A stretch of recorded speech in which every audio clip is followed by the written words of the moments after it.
vai ambientando. Bom, então boa noite aí para quem está aqui com a gente, tá o Valdemir, tá o Maicon. E olá, né? Bom dia, boa tarde, boa noite para quem vai estar assistindo a gente depois. Esse aqui é o nossa aula 5, né? O material tá errado aqui, tá aula 4, mas é a nossa aula 5 de mercado de capitais, né? Só para ambientar aí quem talvez não está acompanhando. A gente está vindo nas nossas últimas aulas falando sobre os tópicos das nossas aulas, elas estão acompanhando exatamente os tópicos que a gente vai utilizar para o exame de certificação da CPA 10 da Unima. Então, a gente já está no nosso 5º encontro, é o 4º módulo referente aos conteúdos. A gente teve uma aula de apresentação e aí depois a gente iniciou.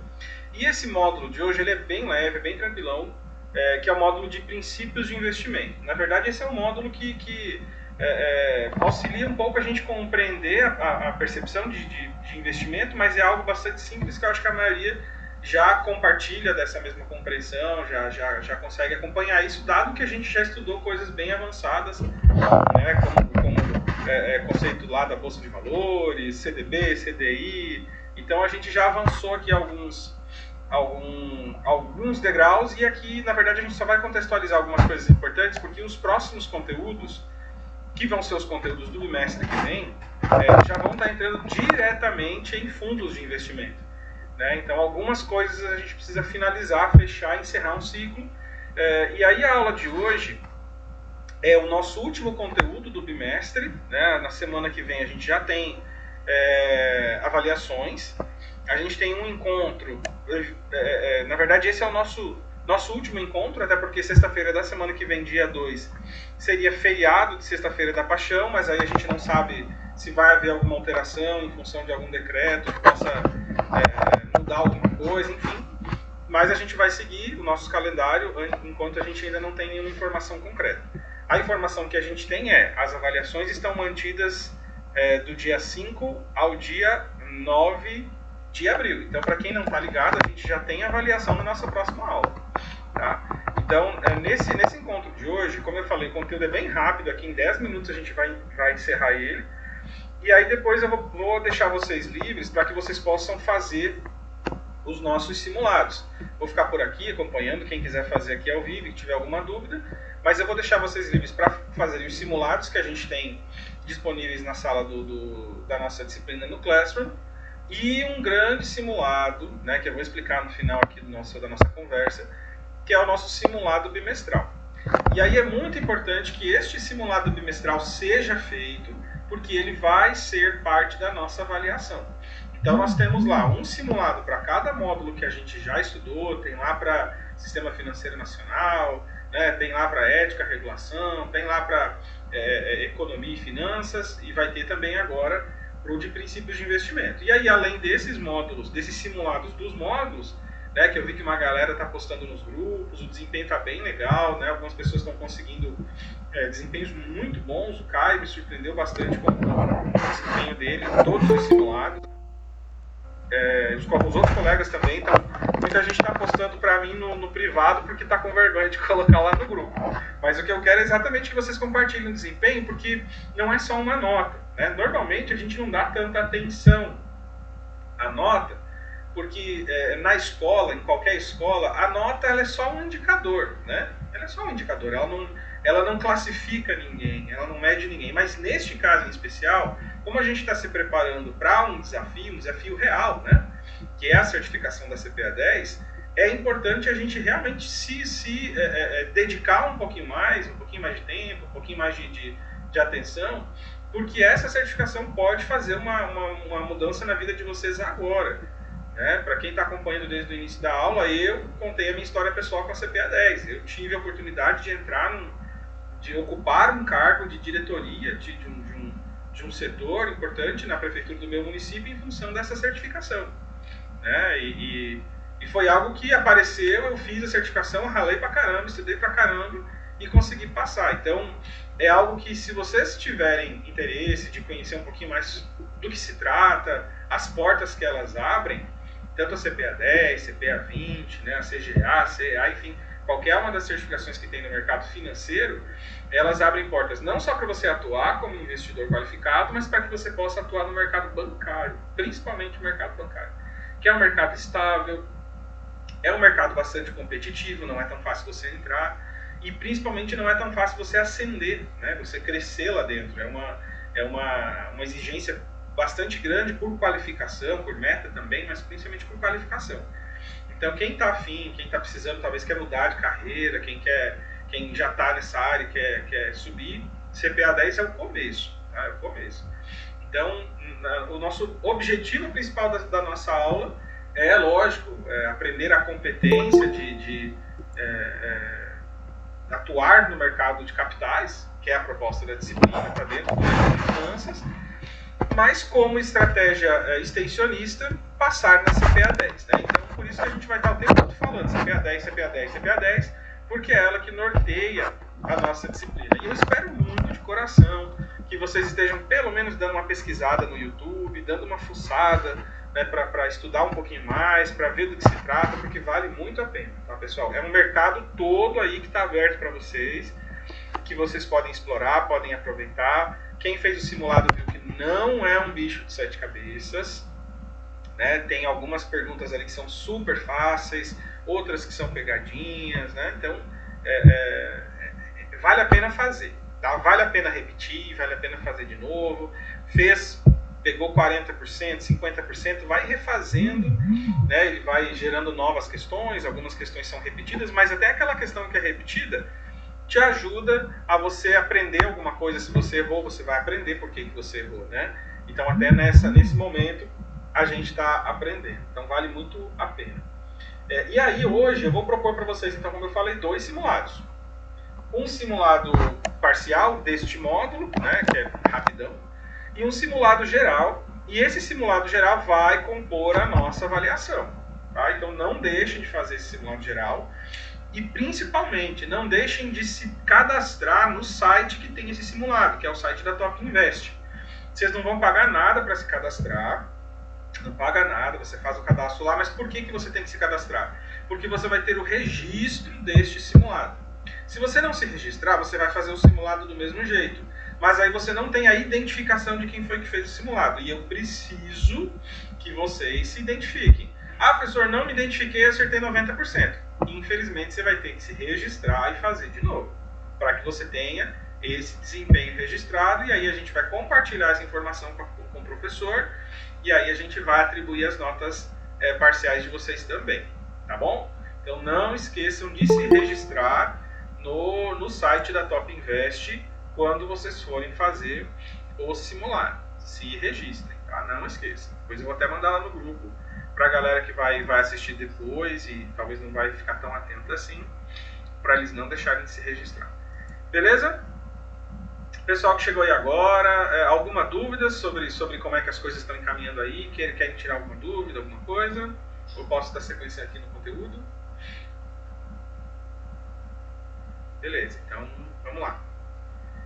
Bom, então a aula de hoje, tá? Como eu falei, é rápido, é leve, né? Não vou me delongar aqui, até porque não tem muito o que enrolar. Como eu falei, a gente já passou por coisas mais complexas e que esse raciocínio já era necessário. Mas como é um módulo da CPA 10, a gente precisa passar por ele mesmo que mais rapidamente, mas é importante porque vão ter questões exclusivas desse módulo que a gente precisa respeitar, né? Existe uma proporção deste módulo na CPA 10.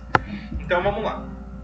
Nesse módulo de princípios de investimento, como o próprio tema do módulo já diz, ele literalmente vai fazer a introdução para o próximo módulo, que é fundos de investimento. Aí lá a gente vai entender o que é fundo de investimento de renda fixa, o que é fundo de investimento de renda variável, enfim, lá a gente vai categorizar algumas coisas, né? Mas antes da gente entrar lá, a gente precisa estabelecer algumas normas, né, alguns princípios do ato de investir, né, do ato de investir. Então, antes da gente falar sobre investimento, vamos falar sobre o investidor, né? Então, contextualizando aqui, o que é um investidor? Quem é um investidor? Quem é que pode ser um investidor?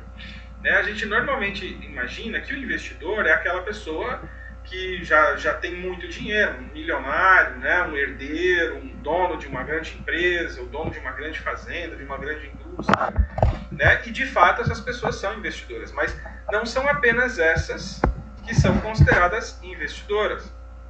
Um investidor, para que ele possa ser categorizado dessa forma, a gente parte do pressuposto que quem investe, quem poupa, né? Investir é o mesmo que poupar, não significa colocar na poupança, mas significa poupar dinheiro, guardar dinheiro, é aquele indivíduo que nós chamamos de superavitário. Ou seja, o que é um indivíduo superavitário? Superávit, né, da linguagem aí do mercado financeiro, né, do universo financeiro, superávit é quando sobra dinheiro. Né? Quem é superavitário significa que você está ganhando mais do que você gasta. Então, se você ganha 10 mil reais e o seu custo de vida é de 7 mil reais, significa que você está sendo superavitário. Se fosse o oposto, ou seja, se você estivesse gastando mais do que você ganha, assim como a maioria dos brasileiros, né, eles são deficitários. Então, quem é o investidor? O investidor, é óbvio, é aquela pessoa que tem dinheiro sobrando.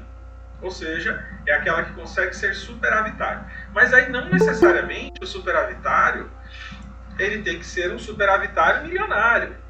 Você pode ser uma pessoa superavitária, aquela pessoa que faz com que sobre dinheiro no final do seu mês e não mês no final do seu salário. Você pode ser superavitário em 100 reais por mês. Você pode ser superavitário em 50 reais por mês. Pode ser superavitário em 300 reais por mês. Então, essa proporção, né, não interfere em nada. O importante é, você é um poupador, é superavitário. E, principalmente, é um superavitário racional. Por que um superavitário racional? Porque o superavitário racional, a gente parte do pressuposto que é aquele indivíduo que tem dinheiro sobrando. Ó, hoje tá cheio, viu? Hoje a gente tá com quórum aí, legal. Valeu, pessoal, pela presença aqui, viu? Faz muita diferença ter vocês aqui com a gente. Não é mimimi de professor, não, mas faz muita diferença mesmo. Até motiva mais a gente.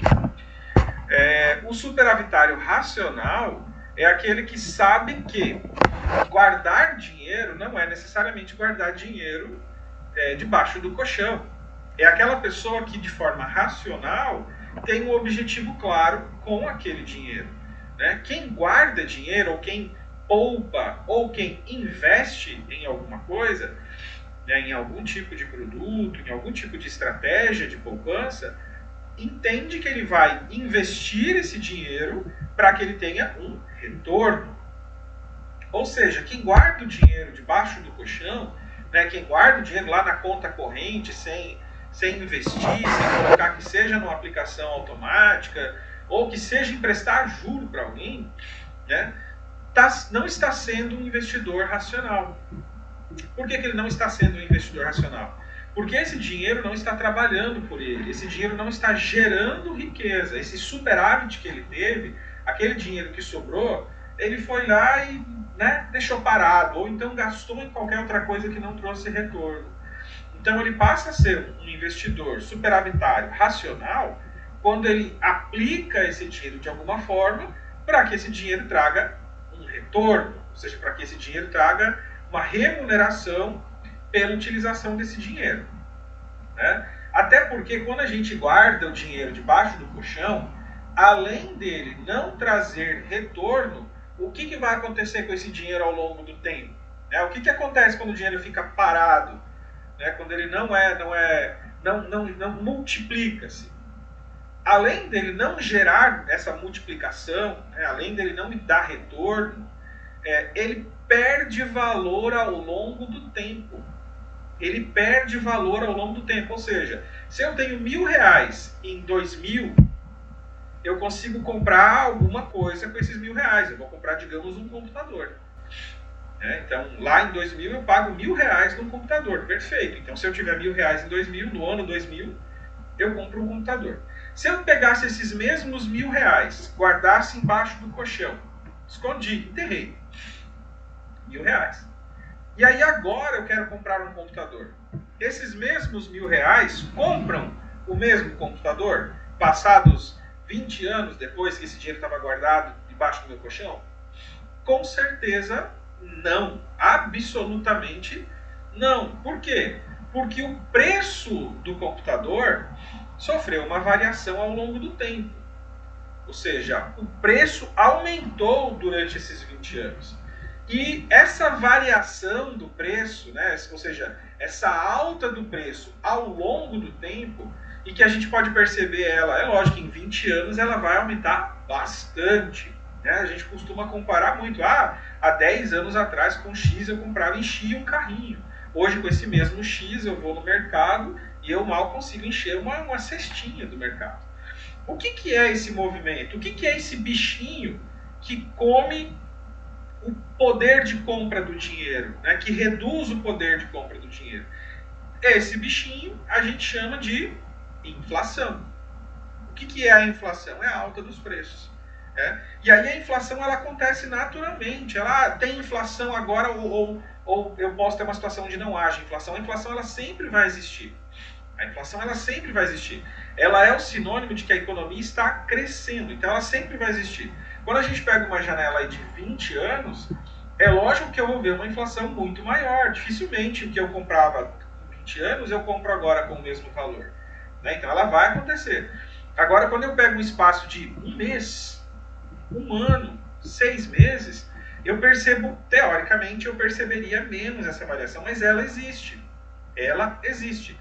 Então, o investidor racional é exatamente aquele que foge dessa passividade de deixar o dinheiro perder valor ao longo do tempo. Então, por isso que quem guarda dinheiro e não investe, além de perder a oportunidade de gerar riqueza com esse dinheiro, está literalmente perdendo dinheiro. Está literalmente perdendo dinheiro. Porque a inflação vai acontecendo, os preços da economia vão aumentando naturalmente e o meu R$1.000 que eu tenho guardado vai perdendo o poder de compra. Ele continua sendo R$1.000. Em nenhum momento vai sumir uma nota e ele vai passar a ser 900. Ele continua sendo 1.000. Porém, ele compra menos do que o que ele comprava há um ano atrás. Então, por isso que é muito importante a gente partir desse pressuposto de que é necessário fazer o investimento, não porque eu quero ganhar muito dinheiro ou porque eu quero ficar milionário. Não. Eu preciso fazer o investimento daquilo que eu possuo em capital para que eu não perca o poder de compra desse dinheiro. Por isso que em última conta, eu vou colocar meu dinheiro na poupança. Né? Exatamente por isso que a poupança é a mais fácil, né? A mais acessível, porque ela é mais simples. Está lá na conta, eu deposito numa conta poupança. E aí o dinheiro vai rendendo uma mixaria. Mas ele pelo menos está sendo reajustado num indicador que está relacionado à inflação. Né? Está teoricamente atrelado à inflação, que é em parte também a Selic. Né? Então a poupança ela serve exatamente para isso, para garantir que o teu dinheiro continue tendo o mesmo poder de compra. Beleza? Então o objetivo do investidor, além de garantir que o dinheiro não perca poder de compra, ele tem uma expectativa de conseguir algum tipo de retorno em cima disso. Né? Então quem investe primeiro para garantir o poder de compra do seu dinheiro e segundo, para que ele consiga ter um retorno. Ou seja, eu vou investir, eu vou pegar os R$100.000 que eu recebi de herança do meu pai e eu vou comprar uma casa com R$100.000. Né? Mas por que eu vou comprar uma casa com R$100.000 se eu já tenho uma casa? Eu vou comprar uma casa por R$100.000 numa região que talvez está desvalorizada, que não tem asfalto, que está longe do centro, aquela coisa toda. Mas aí daqui a 3 anos, aquela casa que eu comprei por R$100.000, ela vale R$400.000. Ou seja, eu fiz um investimento com o objetivo de que esse meu dinheiro se multiplicasse ao longo do tempo. Né? De que durante esse período de 3 anos ele se valorizasse. Esse é o objetivo de qualquer um que faz um investimento, daquele que compra uma ação, né? Ele compra uma ação com o objetivo de que daqui a algum tempo, e aí pode ser um dia, um mês, um ano, 5 anos, 50 anos, ele quer de alguma forma ganhar a remuneração pelo tempo, né, que ele vai esperar por essa remuneração. Né? E aí quando a gente fala de expectativa versus esperança, e aí tem ali o termo dizendo que isso não é exato, é porque quando eu faço esse investimento, né, eu comprei uma casa por 100 mil reais com a expectativa de que daqui a 3 anos ela valesse 300. Quando eu falo expectativa, é uma esperança de que o meu investimento dê frutos daqui a pouco, né, no futuro. Mas eu não tenho como garantir que isso aconteça. Eu não tenho como dar certeza absoluta de que vai ser asfaltada a rua da casa. E se não for? E se porventura for asfaltado, mas aí construir uma indústria próximo daquele bairro que tem um cheiro ruim? E aí? Né? Ou seja, a gente investe com um objetivo. Mas eu, como não tenho controle sobre as variáveis, sobre todas as variáveis que vão acontecer, eu posso ter uma realidade no futuro diferente daquela que eu esperava. Então não é nada exato. Né? E aí, a partir do momento que você não tem essa segurança, essa garantia de que no futuro vai acontecer o que eu esperava, a gente tem o que a gente chama de risco. Então, todo investimento possui um grau de risco diferente. Qual foi o grau de risco do meu investimento na casa? Ou seja, existia um risco. Eu investi 100 mil, pode ser que daqui a 3 anos esses meus 100 mil valham os mesmos 100 mil. E pode ser até que valha menos, porque a casa depreciou, vai ter que fazer pintura, não saiu asfalto, enfim. Então, todo investimento possui um grau de risco. Né? E esse risco vai oscilar para cima, para baixo, vão ter investimentos que têm um risco muito maior, vão ter investimentos que têm um risco muito menor, mas todo investimento possui um grau de risco. E o que é o risco? O risco é exatamente a possibilidade de não acontecer aquilo que eu esperava. Né? Porque eu posso ter indicadores, eu posso fazer análise histórica, eu posso ser o cara, mas eu não tenho bola de cristal. Eu não tenho bola de cristal. Então, tudo pode acontecer. A pandemia, por exemplo, alguém esperava que fosse acontecer uma pandemia? Né? Ninguém imaginava que isso pudesse acontecer, ninguém imaginava o impacto disso na nossa sociedade. Então, eu não tenho como acertar 100%. Né? E daí eu vou tentando tatear ali e acertar. E aí é muito importante, né, como a gente está falando aqui do investidor, que ele tenha um conhecimento muito grande sobre qual é o tamanho do risco que ele pode assumir, dada a expectativa de remuneração que ele quer por aquele investimento. Ou seja, eu sempre vou ter esse paralelo, risco versus remuneração, ou retorno, como a gente também vai ouvir falar bastante. Pelo seguinte, na lógica do mercado financeiro, quanto maior o risco daquele investimento, maior é a possibilidade de retorno. Então, quanto mais risco eu assumo, pode ser que eu ganhe muito mais dinheiro ao final desse processo. Quanto menor o risco, ou seja, quanto mais segura for aquela operação, o retorno também vai ser menor. Digamos que nós vamos pegar esses mesmos 100 mil reais e, ao invés de comprar uma casa, eu vou comprar em Bitcoin. Isso lá em 2018. Tá? Eu vou comprar em Bitcoin. Quem fez isso em 2018 ganhou muito dinheiro. Mas não foi pouco, foi muito, muito. Não sei se tem alguém aqui que tem alguma experiência com Bitcoin, ganhou alguns trocados. Eu não fiz isso, me arrependo amargamente. Né? Só que veja bem, o que era o Bitcoin em 2018?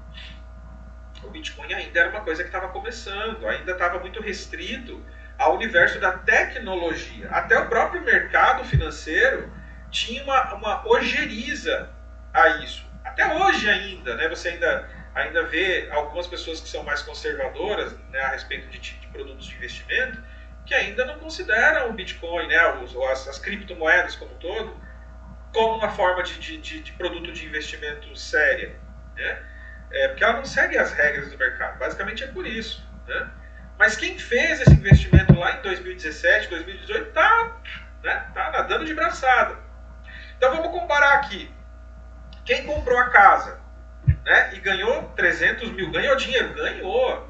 De 100 foi para 300, ele triplicou. o volume do capital dele. Isso é ótimo, foi um bom investimento.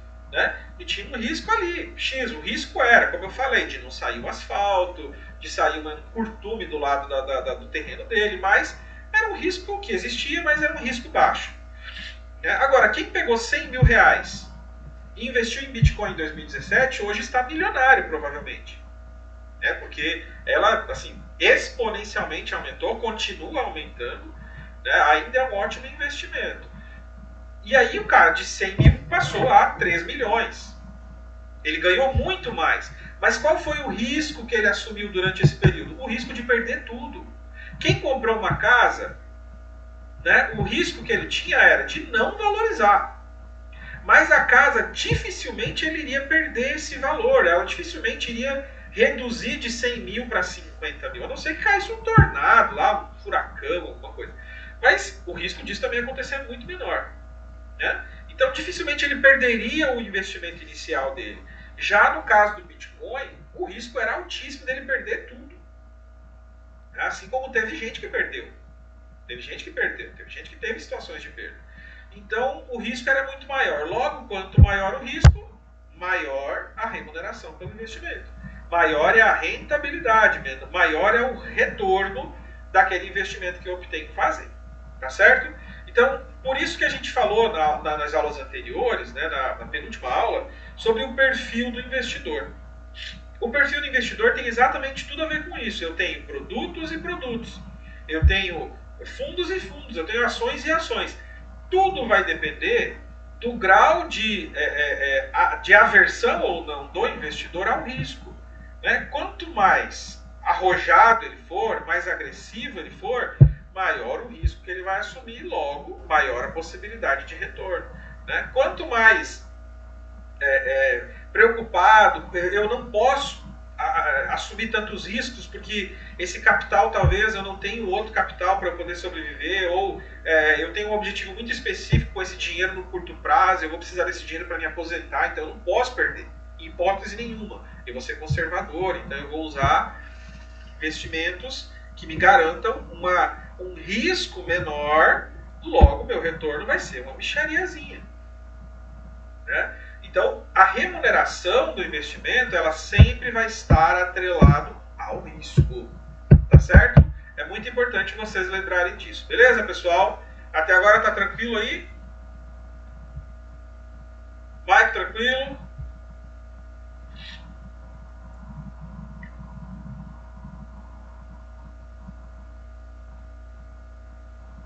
Beleza, vamos lá então. Então, se a gente já contextualizou o perfil do investidor, ou seja, quem é o investidor, pode falar, Maicon. Ah, tranquilo, beleza. Qualquer coisa dá um grito aí. Então, o perfil do investidor é esse, né? Ou seja, é uma pessoa superavitária que tem dinheiro sobrando, ela é racional porque ela não é besta de deixar o dinheiro guardado debaixo do colchão, como os nossos avós deixavam. Ela tem como missão não deixar o dinheiro dela perder poder de compra ao longo do tempo. Perda de poder de compra, leia-se inflação, não esqueçam disso, a gente viu isso na aula passada, tá? O que é inflação, o efeito da inflação da economia. Inflação é alta de preços, então o meu papel em investir é tentar compensar a inflação, né, tentar compensar o poder de compra por conta da inflação e ganhar alguma coisa em cima disso. Né? Eu faço uma expectativa do que eu quero de retorno, qual é a minha esperança de retorno, qual é a minha esperança desse investimento, e o risco dessa expectativa não acontecer vai existir em qualquer investimento, e quanto maior o risco, maior é a remuneração que eu vou receber. Beleza? E aí, mais algumas coisas que são importantes aqui. Como eu já falei aqui, né, o risco é a possibilidade de ocorrerem eventos diferentes daquilo que é esperado, e o investimento é exatamente a aplicação dos recursos que você tem com essa expectativa de ter mais recursos no futuro. Então ninguém investe para perder dinheiro. Todo mundo vai investir com o objetivo de multiplicar o seu patrimônio e vai estar assumindo riscos exatamente para que isso ocorra. Quem pega o dinheiro e abre uma padaria, isso é um investimento? É considerado um investimento? É óbvio que é um investimento. Tem risco em abrir uma padaria? É óbvio que tem risco de abrir uma padaria. É a mesma coisa. Então, quando eu falo de ação, fundo de investimento, debêntures, CDB, a padaria é a mesma coisa. Né? Abrir uma padaria, que aqui na minha cidade, por exemplo, falta pra caramba. Aqui, se abrir uma padaria, o cara tá bem na fita. Né? Agora, se ele abrir mais uma farmácia aqui, aí eu já não sei. Ou seja, o risco também existe. E existem riscos diferentes em cada negócio. Se eu abrir uma loja de celular aqui, porque o dólar tá caro no Paraguai e as pessoas não estão indo comprar celular lá, eu mesmo assim tenho um risco muito alto de daqui a pouco o dólar cair e eu estou ferrado.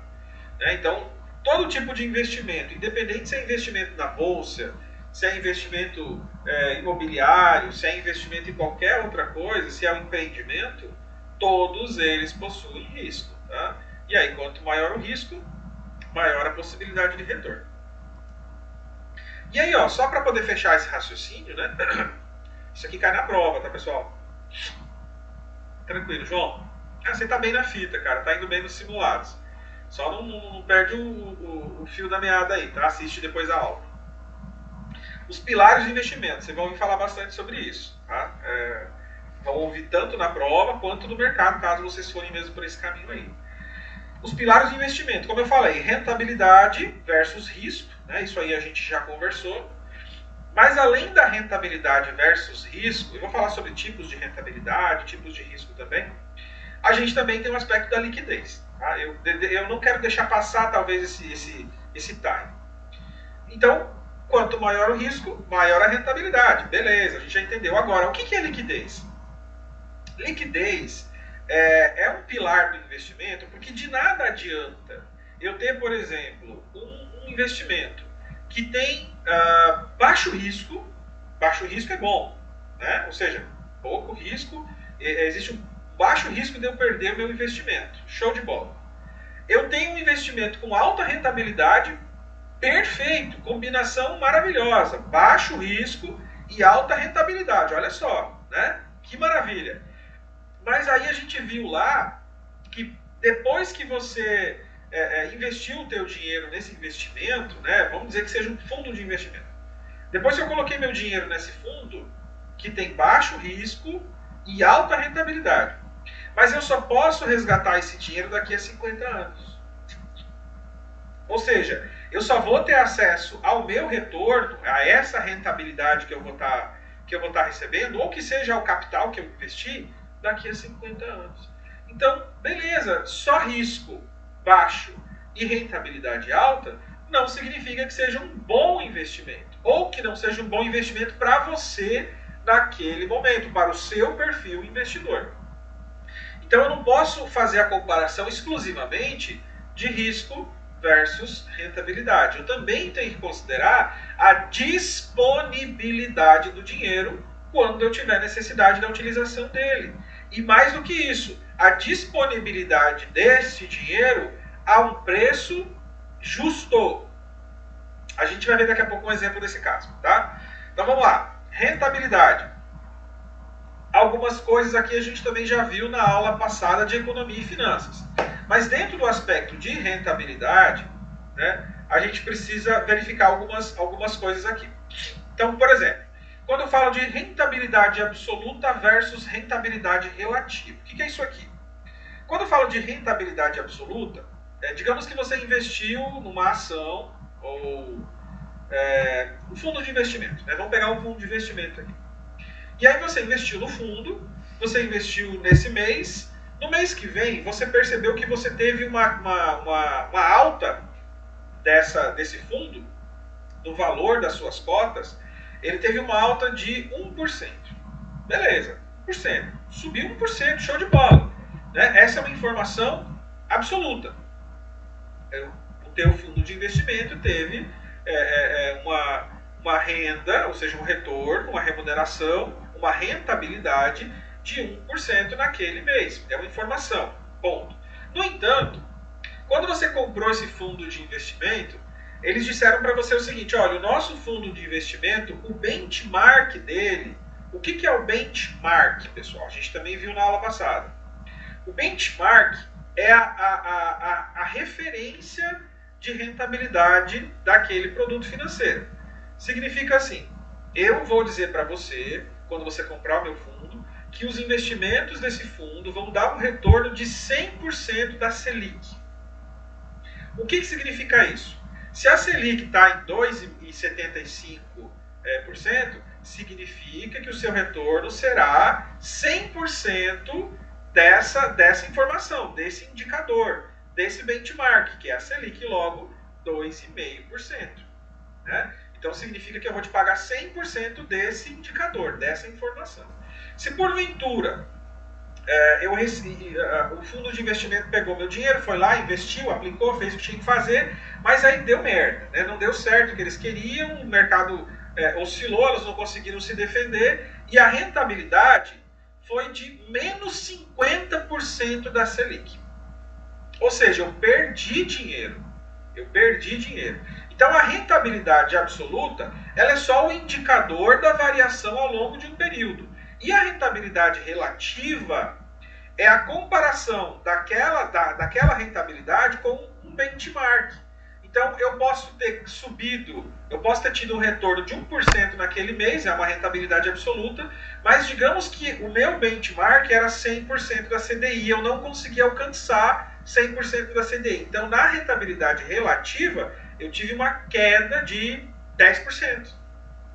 Então, vocês precisam, na hora que vocês forem verificar rentabilidade de um fundo, por exemplo, se ele está falando de rentabilidade absoluta, é só variação ao longo de um determinado período de tempo, ou se é a rentabilidade relativa a algum indicador. Tá? Então, é muito importante vocês ficarem atentos aí, porque eles podem usar uma informação que pode te induzir ao erro. A nossa rentabilidade absoluta está ótima, mas a rentabilidade relativa, que seria a meta deles, ou seja, o benchmark deles, eles não estão conseguindo alcançar. Então vocês têm que ficar atentos. Outra coisa importante aqui também, pessoal, que também tem muita pegadinha aqui em fundos de investimento. Rentabilidade observada versus rentabilidade esperada. O que significa rentabilidade observada? De forma bem resumida, passado. Tá? O que já aconteceu no passado, o que já rolou no passado. E rentabilidade esperada é aquilo que você pretende ganhar no futuro. Né? Então, rentabilidade no passado, ou seja, rentabilidade no passado não garante rentabilidade futura. Vamos pegar um exemplo aqui. Não sei se vocês estão acompanhando aí. Não sei se alguém brinca disso, inclusive. Ações da Magalu, né? Magazine Luiza. Subiu mais de 3.000% nos últimos períodos aí. Subiu pra caramba. Deu muito dinheiro, deu retorno pra caramba. Paga dividendos, é uma ação maravilhosa. Né? Subiu muito, mas aí eu te pergunto, e aí? Essa rentabilidade, aí o cara chega e fala assim pra você: Emerson, compra ações da Magazine Luiza porque já me deu 3.000% de retorno, paga dividendo, é uma ação ótima. Vai lá e compra todo o teu 13º, todo o seu FGTS em ações do Magazine Luiza. Se ele já teve lá no passado rentabilidade observada de 3.000%, não existe nenhum tipo de garantia de que a partir do momento que eu for investir, eu vá ter o mesmo retorno, a mesma rentabilidade. Porque a minha rentabilidade esperada vai ser 3.000%. Porém, isso não é uma realidade. Então eu não posso me iludir. Basicamente o que eu estou tentando dizer aqui é isso. Eu tenho que olhar para o passado, entender o que já aconteceu, mas eu não posso projetar aquilo que aconteceu no passado com 100% de esperança de que continue acontecendo. Então eu posso até comprar ações da Magalu. Ainda é um bom negócio, mas não vai render 3.000%. Não se iluda. Basicamente é essa a mensagem. Não se iluda. Né? Rentabilidade passada não significa rentabilidade futura. Não garante rentabilidade futura. Inclusive tem um jargão, né, no universo financeiro isso. Rentabilidade passada não garante rentabilidade futura.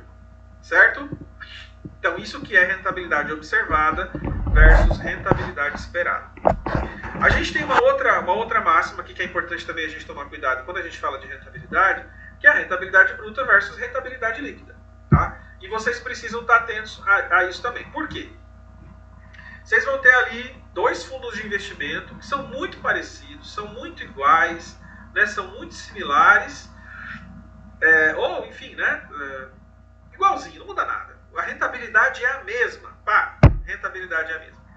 Mas aí na hora de você ir resgatar o seu dinheiro, você percebe que num você resgatou X e no outro você resgatou X menos 10%. Por que isso aconteceu? Porque a rentabilidade depois dos impostos, das taxas, dos tributos, né, ela sofreu uma redução. Então é muito importante vocês ficarem atentos. Por exemplo, o fundo de investimento X, ele cobra imposto de renda mensalmente, em cima do ganho, da rentabilidade do fundo, ou ele cobra só no final do ano do come cotas, como a gente chama. Então, rentabilidade bruta basicamente é o que você ganha daquele investimento, rentabilidade bruta, e rentabilidade líquida é aquilo que você realmente vai ter acesso depois da cobrança dos impostos. Então, você não pode fechar o olho apenas para a rentabilidade bruta. Vou comprar um fundo de investimento? Peraí, mas qual é a taxa de administração desse fundo? Né? Tem algum outro tipo de cobrança de taxa que esse fundo vai me fazer quando eu for sacar o dinheiro? Cobra imposto de renda? Cobra imposto de renda quanto? Em que momento que vai cobrar o imposto de renda? Então eu tenho que ficar atento para isso também. Eu não posso me empolgar, essa é uma outra questão. Eu não posso me empolgar apenas com rentabilidade bruta. Eu tenho que ficar ligado. E aí, quais são as taxas? Quais são os impostos?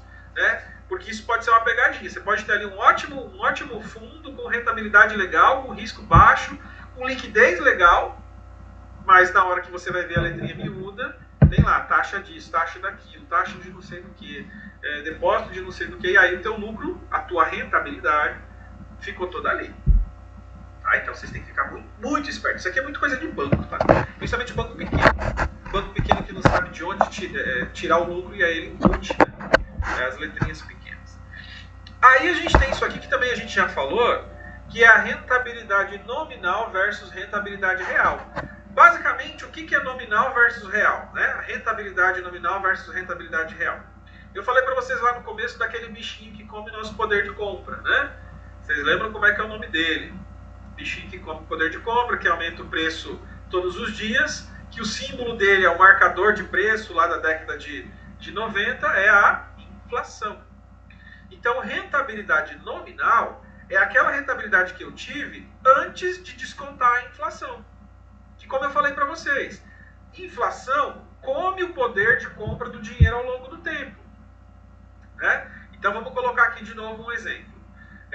Digamos que eu investi R$1.000 há um ano atrás. Tá? Eu comprei ações e eu investi R$1.000 há um ano atrás. Durante um ano, durante 12 meses, eu ganhei R$100. Então eu ganhei 1.000. O que eu resgatei quando eu vendi as ações foi R$1.100, ou seja, eu tive R$100 de rentabilidade, perfeito?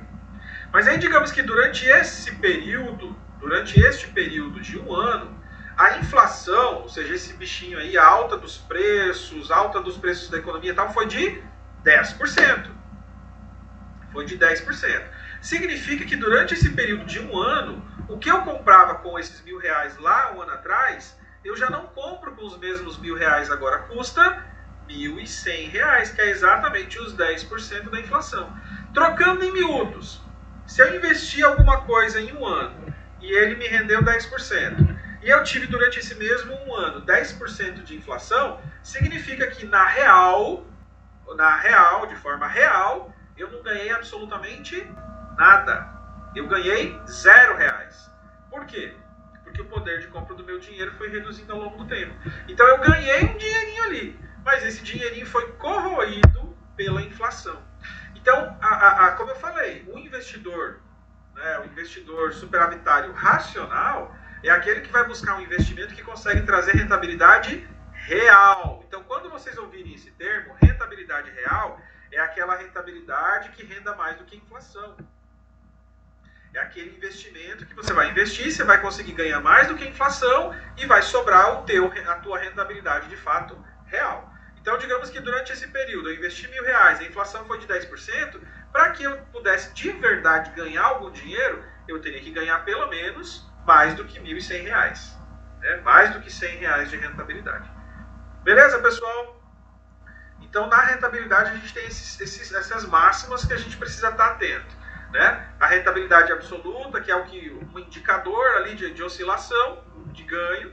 Eu tenho a rentabilidade relativa, que é a comparação do que eu prometi e do que eu realmente ganhei, né? Que aí a gente usa o benchmark, que são os indicadores ali, né? Os indexadores, como a gente também chama. Eu tenho rentabilidade observada, que é passado, o que já aconteceu no passado, e que isso não garante uma rentabilidade futura, não garante que eu vá continuar ganhando a mesma coisa. Então ela exige uma prudência, existe uma maturidade para você poder observar o passado sem projetar 100% da tua expectativa no futuro. E a gente viu a rentabilidade bruta, né, que é aquela que eu ganho antes dos impostos, e a rentabilidade líquida é exatamente aquela que sobra depois que tudo foi cobrado, né? Impostos, taxas, tributos e por aí vai. E a rentabilidade nominal, que é aquela rentabilidade, também, ela também é bruta, no caso, ou seja, ela é antes do desconto da inflação. E a rentabilidade real é aquela que realmente sobrou para mim depois que eu desconto o que a inflação corroeu do meu poder de compra. Tá, pessoal? Então a gente fecha aqui rentabilidade. E aí vamos discutir agora a liquidez. Como eu já discuti lá atrás, né, não tem muito o que encher de linguiça aqui. Mas basicamente o conceito de liquidez, ele traz a necessidade de que você se preocupe, é um dos pilares, né, dos investimentos, de que você se preocupe na hora de fazer a análise de um investimento, quão líquido é aquele investimento. Ou seja, qual é a facilidade de eu converter um investimento que eu fiz em dinheiro vivo. Então vamos pegar de novo aqui o exemplo da casa. Eu comprei a casa, ela rendeu, tá? É aquela que rendeu. Então ela rendeu, ela foi para 300 mil reais. Paguei 100 mil, em 3 anos ela foi para 300 mil reais. É um bom negócio? É um ótimo negócio, né? Um rendimento passivo, a casa estava lá, você não teve que fazer investimento nenhum e ela rendeu, né, todo esse percentual, ela foi para 300 mil reais. Agora, pergunto para vocês, esse investimento imobiliário, é um investimento de liquidez alta ou não? Pergunta para vocês, pode se manifestar aí, pode ser no chat. Se eu quiser vender essa casa, eu vou conseguir pegar esse dinheiro em 1 hora? Eu consigo ter acesso a esse dinheiro facilmente? Assim, ó, vendi a casa, toma, tá aqui 300 mil reais. É fácil conseguir isso? Não, né? Eu pelo menos acho que não. Para vender casa é um parto, né? Você tem que fazer muita força, muito esforço. Você tem que ter sorte de achar alguém que seja com esse dinheiro na mão dando bobeira. Ninguém está com 300 mil reais dando bobeira. E aí, digamos que seja um local que não é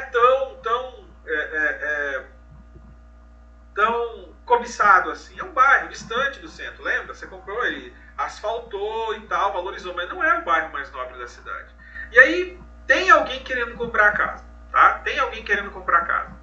Mas, como essa pessoa sabe que o negócio está ruim, a gente está numa crise, numa pandemia, ninguém está gastando assim à toa, ninguém está dando sopa com 300 mil reais aí. Eu até tenho como vender essa casa então, tá? Mas eu tenho um interessado que quer comprar minha casa, mas esse interessado, ele quer pagar 200 mil na casa, porque ele está vendo que não tem tanta gente assim interessada em comprar. Lei da oferta e da demanda.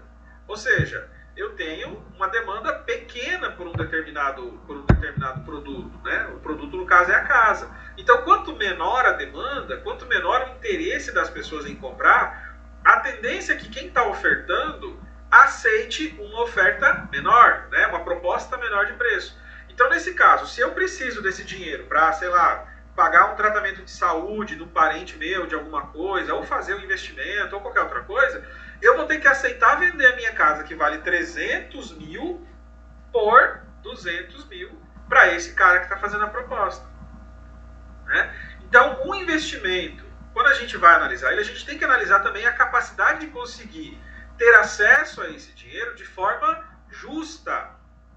Ou seja, não é só ter retorno, né? Não é só risco baixo, é também ter disponibilidade do valor a um preço justo. Porque não adianta nada eu ter disponibilidade do valor se eu vou pagar uma taxa enorme para conseguir resgatar esse dinheiro, por exemplo. É uma liquidez justa? Não é uma liquidez justa. Ah, beleza, você pode resgatar o teu dinheiro a qualquer momento, mas aí quando você resgata, você tem que pagar 50% de taxa, não sei o quê. Ou seja, não foi uma liquidez justa. Então, Liquidez de fato é preço justo a um curto período de tempo. Eu preciso de dinheiro agora. Uma ação, por exemplo. Uma ação, qualquer ação, tá? O mercado é enorme, a bolsa é enorme. Então, se você tiver uma ação da Petrobras agora, né, e você precisa de dinheiro agora, você vai colocar a ação da Petrobras à venda, você vai fazer ali uma ordem de venda, e daqui a pouco você vai ter o teu dinheiro na tua mão, a um preço justo, a preço do mercado. Ninguém está barganhando contigo, é lógico que existe, né, ali a oscilação, mas ninguém está barganhando com a tua ação. Você vai receber o valor de mercado. Então, uma ação é liquidez na hora. Né? É igual Corolla. Corolla é um investimento de liquidez ótima.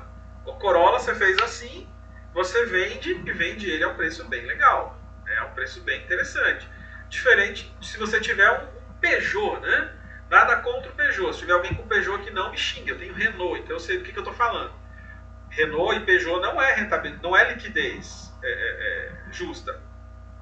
Se eu precisar de dinheiro agora, eu vou ter que achar um doido que vai, né, que eu vou convencer ele a comprar meu carro, que ele tá todo certinho, ele tá bem cuidado, ele tá todo revisadinho e tal, e o cara ainda assim vai me pedir desconto, porque ele podia comprar um Corolla, ao invés de comprar um Duster, né? Então, não é tão líquido quanto um Corolla. Corolla é dinheiro na mão, né? O cara tem dinheiro na mão, ele tem um Corolla, ele tem dinheiro na mão. Beleza? Então, liquidez é basicamente isso. É a disponibilidade, a facilidade de você converter aquele dinheiro, aquele investimento em dinheiro. Tá acabando já, pessoal. Fica aí. E aí, como eu falei, o risco. Né? A gente já falou sobre risco. E aqui tem os tipos de risco que também é super, super tranquilo. Ou seja, você tem a rentabilidade, que é o que você busca, a esperança, você tem a liquidez, que é a possibilidade de ter acesso ao retorno rápido, né? Não adianta você não ter, inclusive é um dos riscos aqui. A gente tem o risco de mercado, então dentro dos riscos nós temos 3 tipos. Né? A gente tem então o risco de mercado. O risco de mercado, basicamente, pessoal, é aquele que está diretamente ligado à natureza do investimento. A natureza do investimento. Então, vamos colocar aqui as ações. Uma ação, ela é um investimento, ela é um produto de investimento que ela sofre variações constantes, é natural. É da própria natureza das ações que ela sofre oscilações muito abruptas num curto espaço de tempo. Digamos que eu comprei ações da Magazine Luiza e aí, de repente, a dona Luiza lá, que é a dona da empresa, ela vai lá numa entrevista com com qualquer Ana Maria Braga e ela fala uma besteira. Ela fala uma asneira qualquer. Sei lá, ela defende que não precisa usar máscara. Tá? Ela vai lá e fala uma bobeira dessa. O impacto do que ela fala vai ter impacto direto nas ações da empresa dela. Na hora, é instantâneo. Ela falou ali em 10 minutos, as ações do Magazine Luiza com certeza vão começar a despencar. Então, existe um risco de mercado em eu comprar ações do Magazine Luiza. De mercado por quê? Porque essas oscilações acontecem no mercado o tempo todo. Assim como existe uma possibilidade, uma oportunidade de oscilação para cima. Né? Então, o risco de mercado ele é inerente a alguns tipos de produtos. Né? A casa, quando eu vou comprar um imóvel, ela não tem tanto risco de mercado. Né? Ou seja, casa é uma coisa que todo mundo precisa. Em algum momento, a pessoa vai buscar adquirir uma residência, fazer um financiamento, se endividar em 30 anos, mas é uma coisa que as pessoas precisam. E não tem tanta oscilação assim. Por quê? As cidades estão crescendo, a demanda por produtos imobiliários sempre vai existir, então é um mercado estável. Né? Não tem tanto risco assim. Então, o risco de mercado é aquele risco que é inerente às variações daquele mercado do produto que eu fiz a aquisição. Beleza?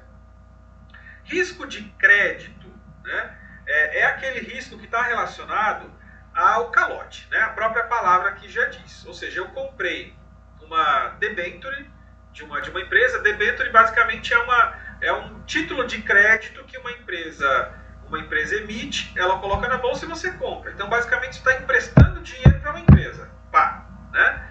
Então, a Vale emitiu debênture. Então, o que é debênture? Debênture é um papel, né? Um título, que quem comprou aquele título emprestou dinheiro para a Vale e a Vale está afirmando que em tanto tempo, 1 ano, 2 anos, 10 anos, esse papel vai ser resgatado a X reais com um retorno X. Tá? Isso é uma debênture. Existe a possibilidade, por exemplo, da Vale quebrar, da Vale ir à falência. Se a Vale for à falência, ela não vai pagar a sua debênture, ela vai falir, acabou, né? Então, o risco de calote, ou seja, o risco de crédito, dependendo do produto que você for adquirir, ele existe também, né? Você pode pegar o teu dinheiro, aquele teu dinheiro que está sobrando, aqueles 100 mil reais, e emprestar ele, fazer um empréstimo para outra pessoa. Se essa pessoa não te pagar, ou seja, o risco dela não te pagar chama-se risco de crédito. Basicamente é isso. Tá? Então é um tipo de risco também. Acontece inclusive em economias, viu? A economia da Argentina, por exemplo, já deu calote na dívida externa, né? Ou seja, lá nos títulos que ela opera no mercado, ela vendeu títulos. E aí, quando as pessoas foram lá resgatar o dinheiro daqueles títulos que ela havia vendido dentro do prazo que tinha sido combinado, ela simplesmente não pagou. Ou seja, deu calote. Isso foi um risco de crédito. Né? Por isso que os investidores ficam tão atentos assim às políticas governamentais, né? dos governos federais. Porque dependendo do perfil do governante, dependendo da estratégia de política econômica que ele usa, existem esses riscos aí, né? Já aconteceu no Brasil também. Já aconteceu no Brasil também na época do Collor. Então, é algo que pode acontecer. O risco de calote pode, inclusive, acontecer por governos. É muito menor o risco do que uma empresa, mas existe o risco. E aí o risco de liquidez, como eu já falei, né? É um risco também. É um pilar dos investimentos e também é um risco que é o risco de você não ter acesso àquele dinheiro de forma fácil quando você precisa. Então, você tem que se preocupar se aquele investimento tem uma oscilação muito grande de mercado ou não, se aquele investimento não tem um risco de para quem eu investi não me pagar, simplesmente me dar o calote, e eu também tenho que me preocupar se eu vou ter acesso àquele dinheiro facilmente. Né? Porque, como eu falei, pode ser um investimento de alta rentabilidade, de baixo risco, mas se eu não tenho acesso ao dinheiro a um preço justo, e dentro de um tempo útil para mim, para que eu possa pegar aquele dinheiro e resolver o meu problema, ele é um produto com alto risco de liquidez. Então a gente tem que considerar isso também na nossa conta, tá certo? E eu sempre tenho que estar fazendo esse paralelo, né? De risco versus rentabilidade, considerando também a liquidez dentro dessa discussão. Beleza, pessoal? Tranquilo? Tô acabando já, tá? E aí, né, para a gente poder finalizar, a pergunta que fica é: qual que é o melhor investimento, então? É aquele que tem maior... Vocês estão me ouvindo?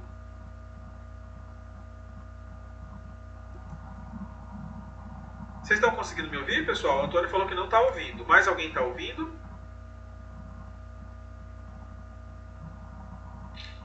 Tá, beleza.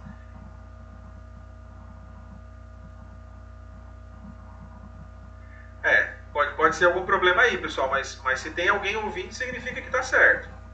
Em último caso, vocês ouvem a gravação, que eu já estou finalizando, tá? Ou então tenta reiniciar. Então, só para a gente poder... Beleza, valeu. Então, só para a gente poder finalizar aqui, né? Qual que é a pergunta que fica? Qual que é o melhor investimento? É aquele que tem maior rentabilidade? É aquele que tem o menor risco? É aquele que tem a melhor liquidez? Não tem, não existe o melhor investimento. Não, a gente não tem a resposta para essa pergunta. Eu vou ter a resposta para o melhor investimento para o João, dependendo do perfil investidor dele, dependendo do que ele está pensando para o futuro dele.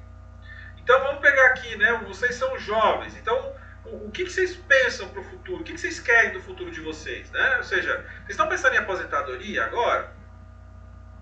Não, mas deveria. Vocês confiam na aposentadoria do governo, de um salário mínimo, e que vocês não sabem nem se vocês vão conseguir comprar a mesma coisa que vocês compram com salário mínimo hoje no futuro? Eu não confio. Né? É o pior investimento do mundo hoje, depois da poupança, é a aposentadoria. Né? Primeiro que você é obrigado. Você não tem a opção de dizer, não, eu não quero meu dinheiro aqui nesse investimento, eu quero meu dinheiro em outro investimento. Ela é péssima. E ela é péssima também porque o gestor desse recurso, quem gerencia o recurso, não sabe fazer esse dinheiro render. Hoje a Previdência ela é deficitária. Ou seja, ela tem esse monte de dinheiro e está faltando dinheiro para poder pagar as aposentadorias e os benefícios. Mas por quê? Que é pouco dinheiro? Não, porque ao longo do tempo não se trabalhou esse dinheiro de forma adequada, não se trabalhou de forma adequada a cobrança dos impostos que deveriam ter sido cobrados, né, da Previdência, do INSS ao longo do tempo, e aí vai faltar dinheiro. E realmente está certo, está faltando dinheiro. E aí a gente vai ter que dar um jeito de pagar essa conta. Por isso que se fala aí, né, em reforma da Previdência. É porque se foi deficitário ao longo do tempo. Então, confiar na aposentadoria do governo é a pior coisa do universo para quem é racional, né? Então, se eu sou jovem, tenho aí 25 anos, como é o caso de vocês, qual vai ser o meu horizonte de investimento nesse caso? Se o que eu estou preocupado é garantir que eu tenha uma autonomia financeira no futuro. Não vou dizer aposentadoria, né? Mas que eu tenha independência financeira quando eu chegar depois dos meus 50 anos. Pô. Eu já estou cansado, eu não quero trabalhar no mesmo ritmo que eu trabalho agora. Eu quero poder chegar depois dos meus 50 anos e dizer, olha, eu vou dar uma desacelerada, pelo menos. Então eu preciso agora, com 25 anos, pensar nos próximos 25 anos e que passam, ó, rapidão.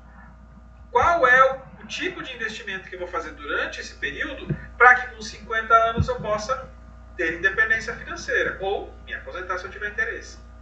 Então meu horizonte de investimento é esse tempo. Quanto tempo eu vou investir? Ah, eu vou investir só para comprar meu computador. Beleza, é 1 ano. Tá certo, eu vou investir 1 ano. Daqui a 1 ano eu vou investir. Ah, é para faculdade. Então eu vou investir, a partir do momento que meu filho fizer 5 anos, eu vou começar a investir. Né? Então com, sei lá, 13, 14 anos de investimento, eu vou ter esse período para poder guardar o dinheiro da faculdade do meu filho. Quando ele tiver com 18, eu vou estar com o dinheiro todo guardadinho, né? Com o recurso todo guardado, e eu não vou precisar me preocupar com o valor da faculdade do meu filho. Ele vai poder fazer medicina com tudo pago. Olha que maravilha. Né? Então é um horizonte bem específico. Eu tenho um tempo menor ali para conseguir ter um retorno. Então a minha aversão ao risco também vai ser diferente.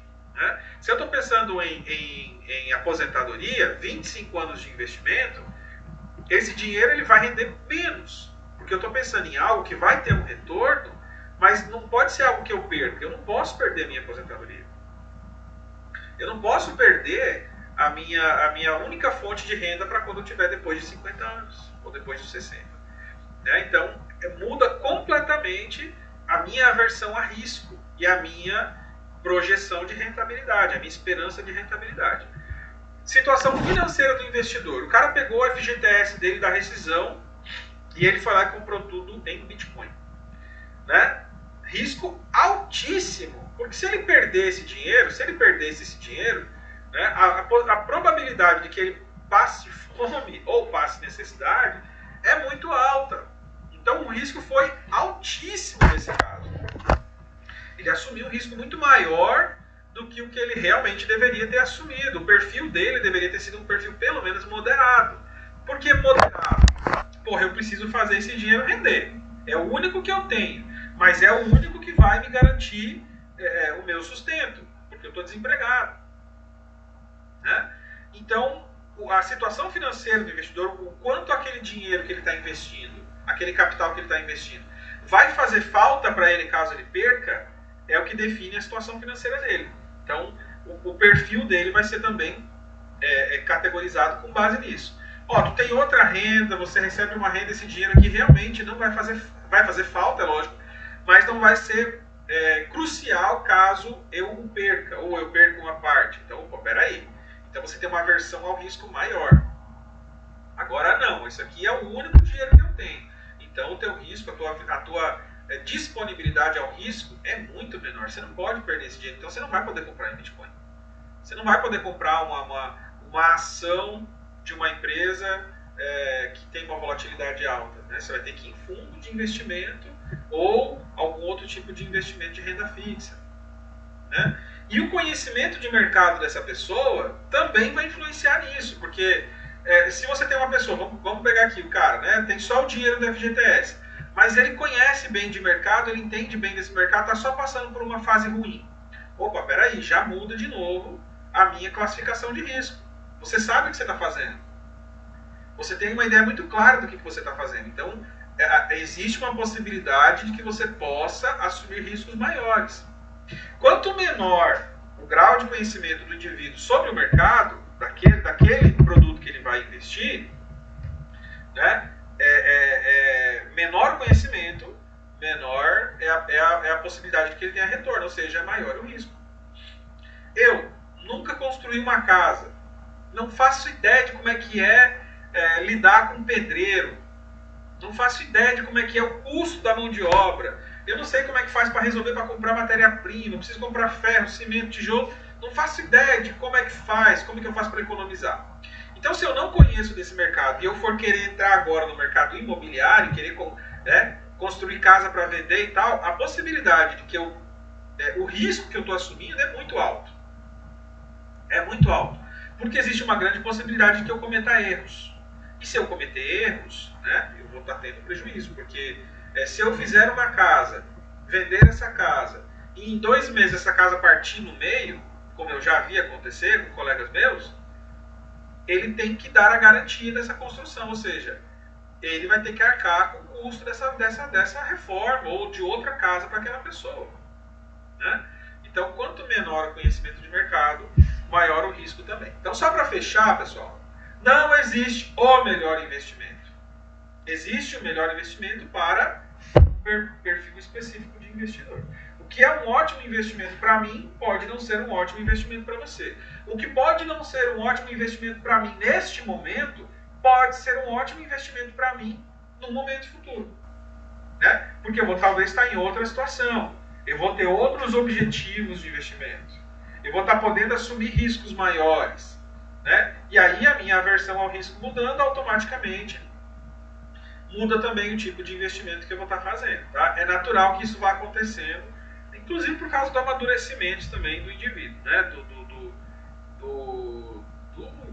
investidor ou do empreendedor. Por exemplo, quando eu tinha 23 anos, eu jamais teria culhões de assumir um financiamento para poder abrir uma empresa. Eu não tinha essa maturidade, eu não tinha conhecimento de mercado, eu não tinha capital, né? Então, absolutamente não era o tipo de investimento que eu faria naquela época.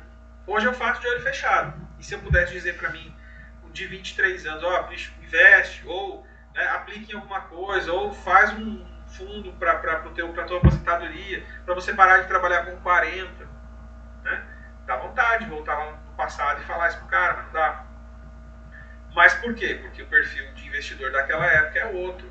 Hoje eu sou outra pessoa, então mudou completamente a minha aversão ao risco, em função da maturidade, em função do conhecimento do mercado, em função da situação financeira, né? Então, do horizonte de investimento, do tempo que eu tenho. Hoje o tempo não é uma coisa que eu tenha muito para investir.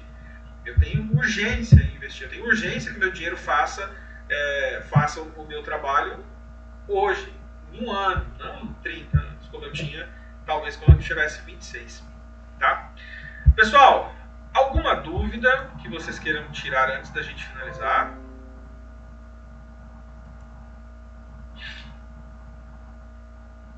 Esse assunto de hoje foi bem tranquilo, foi bem leve, né? Então, basicamente, a gente falou sobre os pilares de investimento e a gente categorizou um pouco o investidor, né? E aí essa discussão sobre ele ser racional, exatamente porque ele vai buscar uma rentabilidade do mercado que consiga ser superior à inflação, né? Para que ele consiga, de fato, ter uma rentabilidade real. A gente falou, então, sobre o tripé ali, né? Os princípios, né? Rentabilidade, risco e liquidez, e aí a gente chegou no final concordando de que não tem um investimento bom. Existe investimento bom para um perfil específico de investidor, tá bom? E aí, galera, finalizando aqui, tá? Eu vou encerrar por aqui e vou deixar vocês com o nosso desafio, que está lá na sala do Classroom, né? Todo mundo vai entrar lá agora, E vocês vão ter 2 desafios que estão lá. Um, sobre esse módulo, curtinho, rapidinho, 20 questões vocês tiram de letra. E outro, que é o simulado do bimestre. Então, de novo, primeiro, façam o login, criem o login de vocês, tá? Vocês vão criar lá o usuário e senha na Top Invest. Não paga nada, não se preocupe, vocês não precisam assinar nada, porque lá tem curso, lá tem um monte de coisa. Não precisa assinar nada. Vocês só vão fazer o cadastro de vocês para que vocês possam ter acesso ao histórico dos simulados de vocês. É só isso. E aí depois que vocês fizerem esse simulado bimestral, tá lá como simulado bimestral, vocês vão me enviar, tá? Pode ser pelo WhatsApp, pode ser de qualquer outra forma, pode ser por e-mail. Vocês vão me enviar o resultado de vocês. É muito importante que vocês façam este movimento. Vocês vão me enviar o resultado que vocês tiveram do simulado para que a gente possa computar parte da avaliação de vocês. Beleza? E aí, professor, qual que é o prazo de entrega? João, o prazo de entrega, como eu falei, a gente não sabe ainda como é que vai ser na semana que vem. Teoricamente, haveria um feriado ali. Tá? Se tiver alguma possibilidade de que a gente se encontre, eu gostaria de fazer uma revisão zona de todo o conteúdo.